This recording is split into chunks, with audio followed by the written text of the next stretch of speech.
Your name is...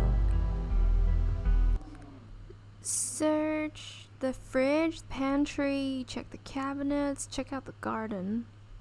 Search the fridge. As you approach the fridge, your eyes catch a note taped to the door reading, "Janie, stay out," in all caps.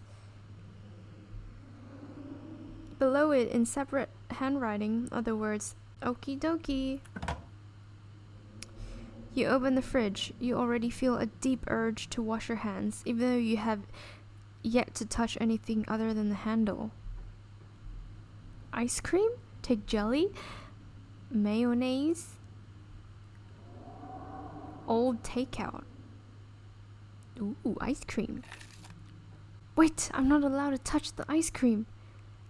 Tabitha explicitly told me not to do this. You think to yourself as you reach for a pint of banana chocolate chunk. Oh, that's good. Put it back. You stare longingly at the pint of ice cream for a few moments before your self-restraint kicks in, and you put it back where you found it. Tabitha already seems to not like you, and it's probably best not to fan the flames of her hatred. Okay, I'm gonna come back to the ice cream thing. Examine old takeout. Check mayonnaise. Take jelly. You reach for one of the unopened jars of grape jelly, carefully checking its expiration date. You breathe a sigh of relief when you realize it's recent. That's relatable. This was either purchased specifically for you, or jelly is one of the few things in this kitchen Tabitha actually uses. All you need now... Whoa, that is a lot of ice cream. I just realized. All you need now is a plate, a knife, bread, and some peanut butter. Examine the takeout. Oh, that does not look good. Why did you do that? What were you expecting? This takeout container is disgusting beyond words. A liquefied mess, wholly congealed in its styrofoam shell. You can't even tell what it used to be. Ugh, this substance doesn't just smell bad, it smells ancient. Eat it. I'ma eat it. What is wrong with me? What kind of horrible goblin would do this? You think to yourself as you dip your hand into the goop. It's thicker than expected, almost spongy. You scoop some up into your wretched claw of a hand and slowly bring it towards your mouth, allowing its musk to permeate your senses before the slime fills your mouth. It tastes like rot, like the smells of decaying mulch and burning leaves, and fish heads festering on the beach. Ugh, it feels even worse, like your mouth is full of slugs. You can almost feel it writhing in there, though perhaps that's just your own tongue convulsing in disgust at what you've done. Swallow it. You swallow the slime. You've done it and there's no going back. It slid down your throat like a mass of wriggling worms. Your gag reflex tries to reject it one final time before it passes into your stomach, but your will is stronger. A layer of... Whose will would be so strong? A layer of waxy residue now coats the inside of your mouth and throat, and your teeth squeak with a slippery film, making it impossible to forget what you've done. Tu me dégoûtes. Did something break in that tiny brain of yours? You have a feeling that the consequences for this action will be severe, a problem for future you to worry about. Check mayonnaise. You know you probably shouldn't, but part of you has to know how old that mayonnaise is. Oh my gosh, it's so relatable. You pick up the jar, its label flaking in your hand. It expired 10 years ago. This jar of mayonnaise is old enough to graduate the 5th grade. Best to put it back and forget you ever saw it.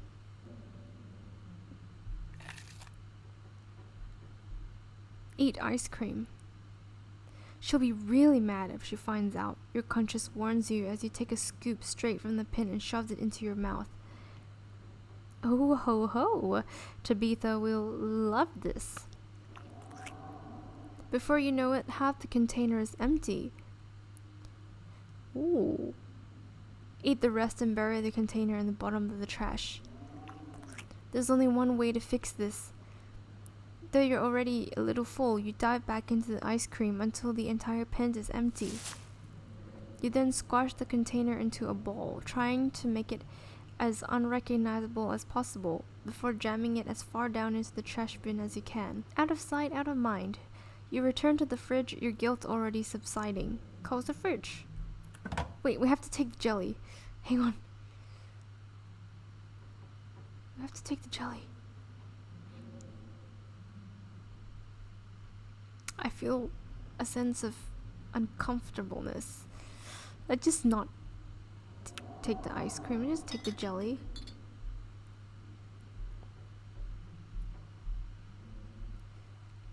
Close the fridge. Search the pantry. Shavita sure loves her mac and cheese.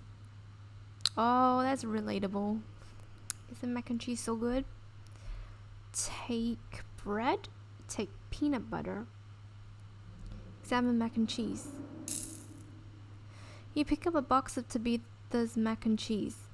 You can't say you've ever seen the brand before. Craft. Cook it for yourself. Put it back. Empty the box and stuff it with the dead mouse on the shelf. Put it back. Staying away from the mac and cheese was one of your cousin's hard rules, and she already seems to not like you. You put the box back where you found it, reluctant to make things worse than they already are. There's a mouse! Take bread. You pick up one of the non-moldy loaves of bread. Great! One step closer to a satisfying snack. All you need now is a plate, a knife, and some peanut butter. Peanut butter? The king of nut butters, and only 3% of each jar is mashed up cockroaches. The only thing you need now are a plate and a knife. Close the pantry. You close the pantry door as best as you can and turn back to the rest of the kitchen.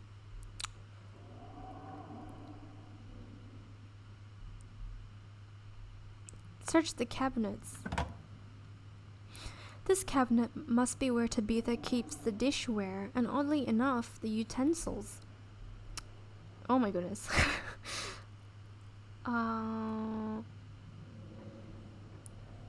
Examine the mug. It reads, "I was blown away at Blowing Rock and Sea." So your aunt and cousin actually traveled sometimes. Even it was only a few hours from the estate. Maybe you can route your return trip through Blowing Rock. It might be nice to see the local sights before heading home. Examine the shot glass. It reads, "I survived Deb's 50th.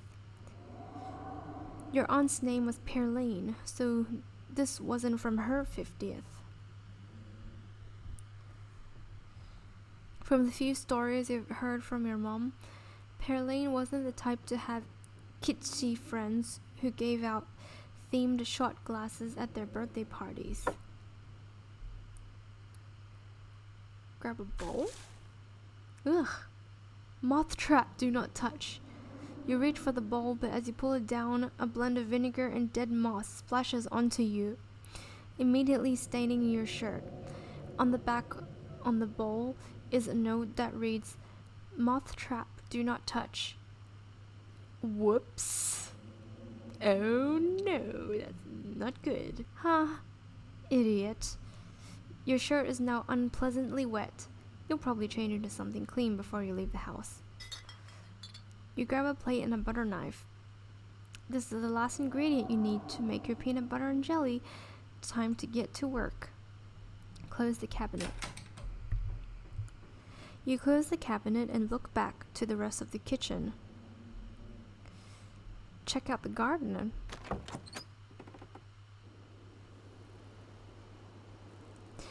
This garden was reclaimed by the wilderness long ago.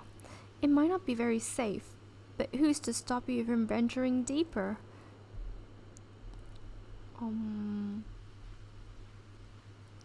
Explore the garden? You wander further into the garden. It's quiet out here. It's very normal.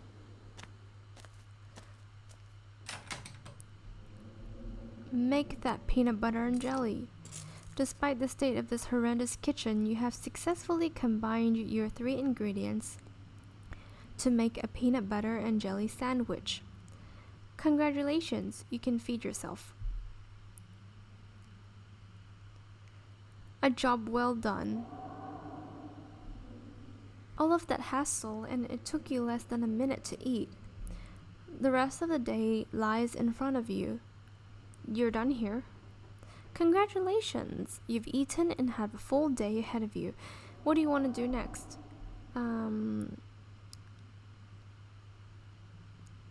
Settle into your room.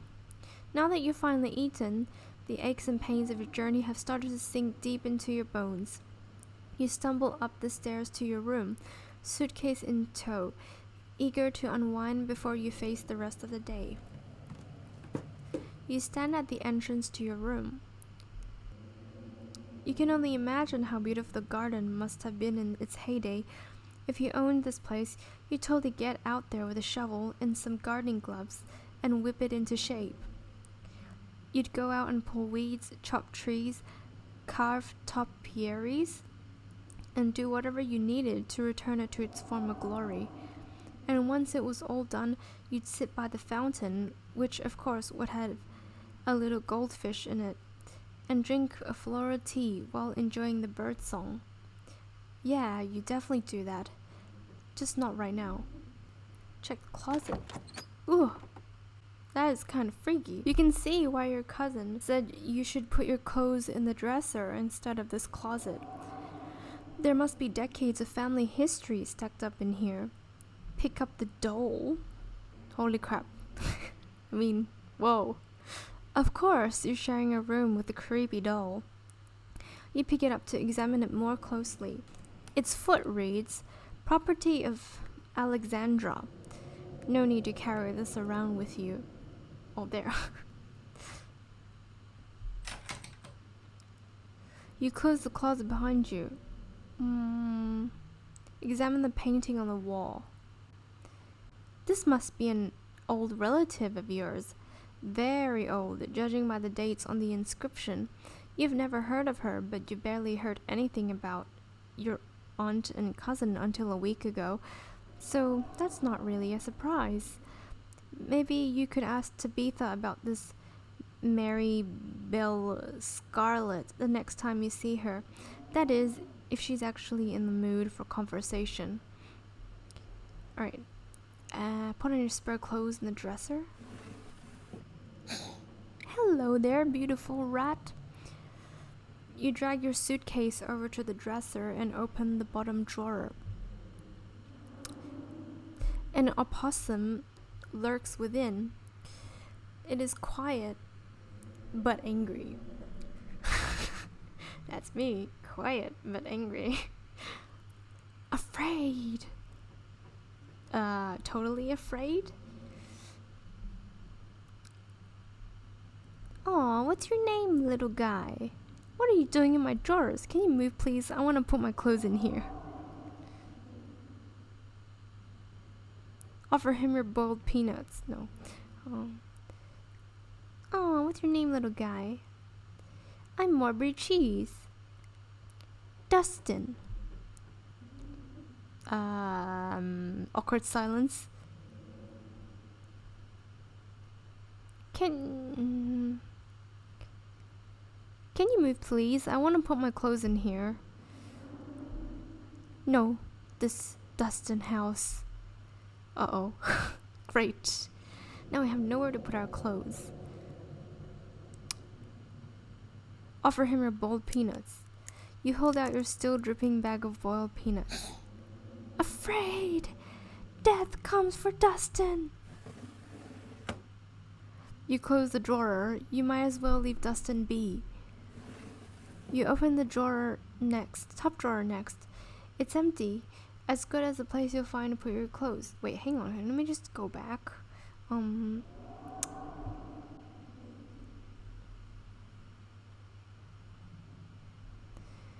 Can you tell me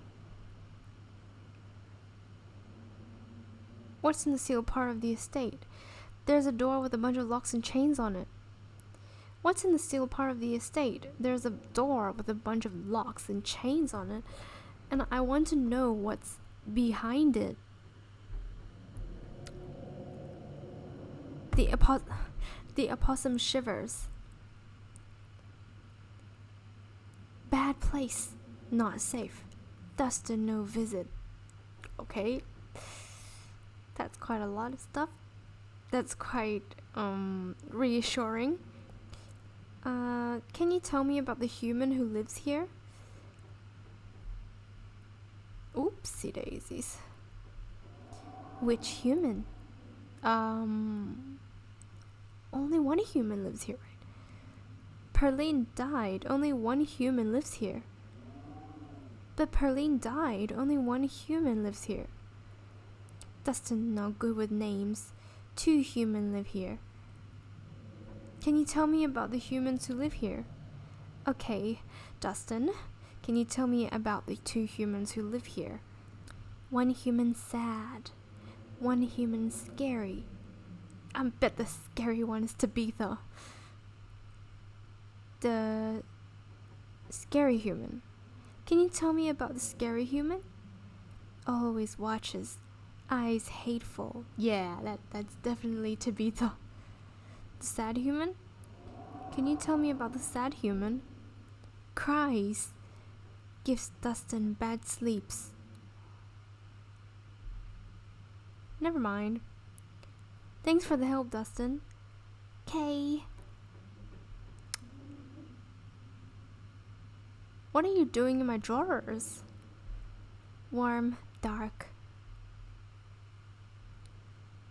Fashion your clothes into a nest. You poor thing. You look so cold in there. You gently lay your clothes on top of the creature, arranging them in a little nest. Dustin closes his mouth. Oh, somewhat more at ease than before, and looks up at you with his shiny black eyes. Human is kind to Dustin. Dustin will remember this. Oh. You close the drawer, satisfied with yourself for a job well done. Take a nap you've earned it. You immediately collapse onto the bed. You're tired enough that being alone in a strange new place won't stop you from passing out. Or so you thought. You cough as a small cloud of dust rises up from the mattress. These sheets might be fresh, but everything beneath them might have been around to see the dawn of civilization. You try to settle in, but the bed is lumpy in strange places, and you can feel the springs pressing through the fabric. You might be tired, but you're far from tired enough to get in more than a few minutes of uncomfortable napping.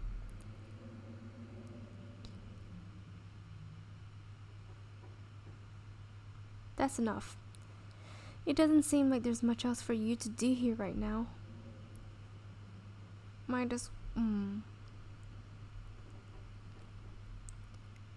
head to town? Now that you're settled in, there's not much left for you to do here other than head out and explore the town. You do just that. Peanut butter jelly? I'm hungry. You haven't had anything to eat all day. The only things louder than your stomach right now are the creaks and moans of this ancient place. A peanut butter and jelly sounds exactly like what you need to take on the rest of the day. You head to the kitchen. You're back in the kitchen, ready to craft a beautiful peanut butter and jelly sandwich. It's a daunting task, given the state of the place, but the aggressive growls of your stomach outweigh the fear of food poisoning. To get started, you'll probably need to find some peanut butter, some jelly, bread plates, and a knife. Too many things. I'ma head out. Ooh, let's approach Frofro. Hang on. Frofro! Frofro hisses at you as you draw near and remains firmly in place. You might want to talk to me, but I don't want to talk to you. Go away. Offer her your boiled peanuts. Wait, do you like living here? Do you know what's in the sealed part of the estate? Can you tell me about Tabitha? Can you tell me about my aunt? Whoa, that's a lot of questions. Offer her your peanuts. You extend your arm and offer Frofra your bag of boiled peanuts as a token of peace. I feel like we got off on the wrong foot. Want some boiled peanuts? Like, totally not trying to choke you or anything. Mon Dieu. Non. What does that mean? I don't know what that means, but okay. Do you like living here? So, do you like living here? I despise small talk. I just want to know if you like living here or not. Like, for real, do you like living here? If you won't take the hint, I suppose I'll have to take things into my own hands. Frofra? Frofra lunges at your hand and bites you hard. You back away. Oh no! Oh no, that's probably not a good... Wait. Do you know what's in the sealed off part of the estate? Nosy, aren't you? But, of course, I'm not surprised. You seem to enjoy poking your head where it doesn't belong. If you won't take the hint, I suppose I'll have to take things into... No, not again. Can you tell me... What can you tell me about my cousin? This is the first time I've met her. Spare me your life story. Tabitha at least knows not to bother me. Can you tell me about Pierre Lan? I never knew my aunt. She's dead. I don't waste my time on corpses. Alright, let's back away. You back away from Frofra, trying not to make any sudden movements. It's good to see that you finally learned your place. Frofra's eyes remain fixed on you with palpable disdain.